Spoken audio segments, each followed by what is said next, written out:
ரவீந்திரநாத் தாகூர் சுவாமி வந்து அவர் எழுதின அந்த கீதாஞ்சலி புக்க உங்கள படிக்க சொல்லியிருக்காரு. அவருடைய பாடல் நம்ம நாட்டு தேசிய கீதமா மாறியிருக்கு. அவர் யாரு ஞானியா? அவர பத்தி சொல்லுங்க. Rabindranath Tagore Nobel laureate. அவரை பற்றி தெரியாதவங்க இந்தியாவில் இருக்கவே முடியாதுல்ல. மேற்கொண்டு சுவாமியினுடைய வாண்டிங் லைஃப்பில் அவருடைய இடமான அந்த இடம் பேர் என்ன, கல்கட்டாவில் சாந்தி நிகேதன். அங்கே போயிருக்காங்க சுவாமி. அங்கே இருந்திருக்காங்க, அங்கே பார்த்துருக்காங்க. அங்கே பலதரப்பட்ட கலைகள், பலதரப்பட்ட படிப்புகள் இதெல்லாம் பார்த்து அங்குள்ள மாணவர்களுடைய எளிமை, மாணவர்களுடைய அந்த புத்தி கூர்மை இதெல்லாம் எப்படி அங்கே வந்ததுன்னு சாமி பிரமிச்சு போயிருந்தார். அதே போல் ஒரு நோபல் லாரேட், அதாவது இந்த புஸ்தகத்துக்காக நோபல் பரிசு கிடைச்சிருக்குன்னு தெரிஞ்சு அந்த புஸ்தகத்தை சாமி படித்து பார்த்தார். அது ஒரிஜினல் வந்து பெங்காலியில், ஆனால் டிரான்ஸ்லேட் பண்ணது இங்கிலீஷில் அவரே டிரான்ஸ்லேட் பண்ணியிருப்பார், தாகூரே டிரான்ஸ்லேட் பண்ணியிருப்பார். ஸோ ஆங்கிலத்தை அந்த புஸ்தகத்தை படிச்சுட்டு சுவாமி ரொம்ப இம்ப்ரெஸ் ஆகிடுவார். அது ஒவ்வொரு சாதகன் வாழ்விலையும் அது வந்து அப்படியே பொருத்தமாக இருக்கும், ரொம்ப பொருத்தமாக இருக்கும். அதில் சில கதைகள்லாம் வரும், ரொம்ப அழகான கதைகள்லாம் வரும். ஒரு கதை, ஒரு தாகூர் தன்னை ஒரு பிச்சைக்கார சிறுமியாக உருவப்படுத்திக்குவார். கடுமையான கோடை காலத்தில் ஒரு மரத்தடியில் உட்காந்து அவள் பிச்சை கட்டிகிட்ருப்பா.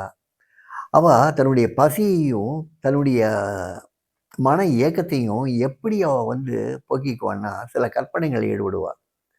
தன்னை ஒரு பெரிய ராஜகுமாரன் வருவான், தங்க ரதத்தில் வருவான், தன் கையை பிடிச்சி கூட்டு போய் தன்னை கல்யாணம் பண்ணி தன்னை ராணி ஆக்கிடுவான்னு அவளுக்கு ஒரு கற்பனை. அந்த டீனேஜில் வரக்கூடிய சாதாரண கற்பனைகள் மாதிரி இவளுக்கு ஒரு கற்பனை எப்பயுமே இருந்துகிட்ருக்கும். அந்த கற்பனையிலேயே அவள் தன்னுடைய பசியை மறந்துருப்பாள். அவள் தலை என்னையை பார்த்து எத்தனையோ வருஷங்களாக இருக்கும், தலை பரடத்தலையாக இருக்கும், அவ்வளோ மோசமான ஆடை அணிஞ்சிருப்பாள். இருந்தாலும் அவன் மனசில் இவ்வளோ அழகான கற்பனைகள் ஓடிக்கிட்டு இருக்கும். இதை அவர் வர்ணித்த விதம் ரொம்ப அழகாக இருக்கும். ஒரு நாள் அவன் அந்த மாதிரி உட்காந்து பிச்சை எடுத்துகிட்டு இருக்கா, இந்த மாதிரி கற்பனைகள் எல்லாம் மூழ்கிட்டு இருக்கா. அப்போ தூரத்தில் வந்து ஒரே புழுதி மயமாக இருக்குது. என்ன புழுதி மயமாக இருக்குது, ஏதோ தேர் வருதோன்னு நினைக்கிறா. கொஞ்சம் பக்கத்தில் வந்தோன்னா, ஆமாம் தேர் தான் வருது.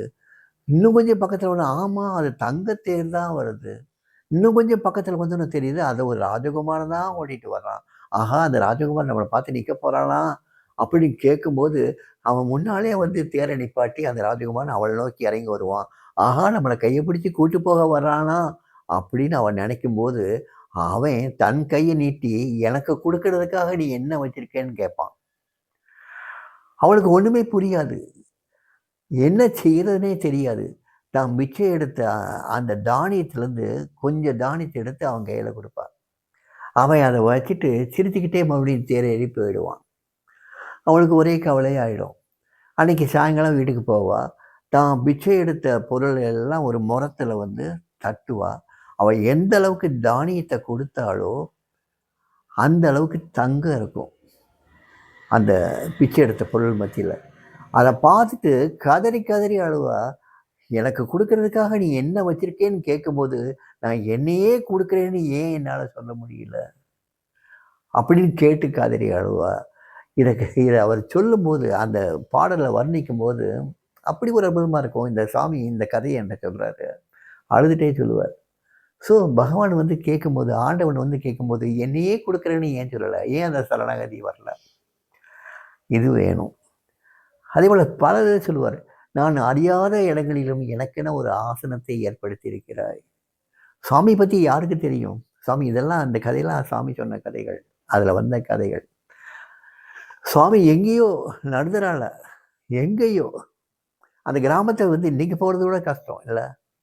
ஆனால் 1918 பிறந்தவர், அங்கேயே வளர்ந்தவர். அங்கே அந்த சமயத்தில் அந்த கிராமம் எப்படி இருக்கும், அவர் அங்கேருந்து இங்கே வந்து எத்தனை குடும்பத்தில் எவ்வளவு உன்னதமான பூஜனமுள்ள கம்பீரமாக அமர்ந்திருக்கார்ல.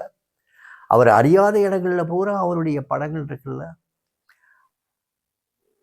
அது கீதாஞ்சலியில் அந்த பாடல் அப்படியே ஒத்துப்போம். அதே மாதிரி இன்னொரு பாடல், ரொம்ப அழகான பாடல். அந்த பாடலுக்கு தமிழாக்கம் ரொம்ப அழகாக ஒருத்தர் பண்ணியிருப்பார், ஒரு பெரிய ஒரு தமிழ் அறிஞர் பண்ணியிருப்பார். எனது ஆசைகள் அனந்தம், எனது அழுகை இறங்கத்தக்கது, எதையும் கொடுக்க மறுத்த நீ என்னை விடாது காத்து நிற்கின்றாய். என் ஆசை ரொம்ப அதிகம்.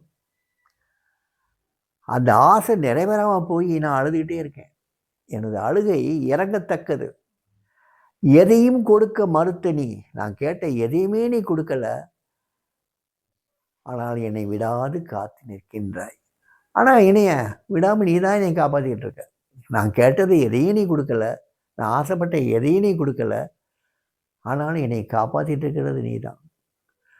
என்ன அருமையான ஒரு ஒரு கவிதை இது. மனித வாழ்க்கையில் கேட்டதெல்லாம் நடந்திருக்கா? இல்லை. நம்ம ஆசைப்பட்டதெல்லாம் நடந்திருக்கா? இல்லை. நம்ம அழுகையை போக்கியிருக்கா? இல்லை. ஆனாலும் தெய்வம் நம்மளை காப்பாற்றிக்கிட்டே இருக்கு. நம்ம வாழ்ந்துக்கிட்டே தான் இருக்கோம். ஸோ இந்த மாதிரி பலதரப்பட்ட கதைகள் அதில் வரும் கீதாஞ்சலியில். கீதாஞ்சலியை எடுத்து படித்து பார்த்தீங்கன்னா நம்ம வாழ்க்கையில் அப்படியே பொருந்தும். ஸோ இதை சாமி படிக்க வச்சார்.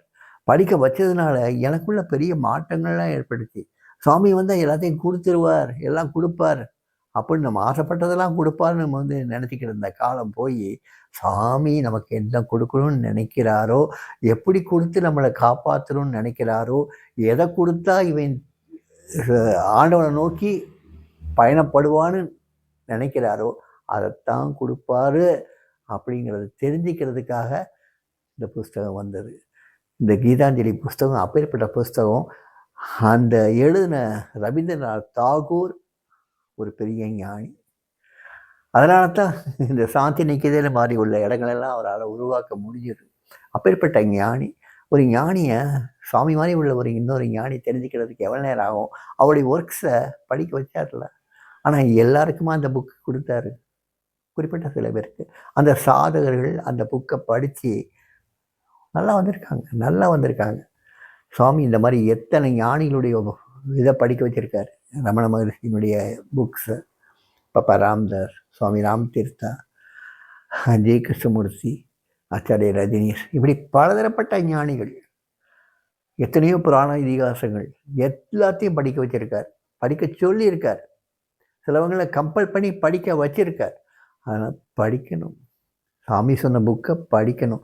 படித்தா அதுலேருந்து நிறைய நம்ம தெரிஞ்சுக்கலாம். தெரிஞ்சுக்கிற மட்டும் இல்லை, நம்ம வாழ்க்கை ஒழுங்குபடும். வாழ்க்கை அதனுடைய தடத்தில் போகும். நல்லா வாழ்ந்துடலாம்.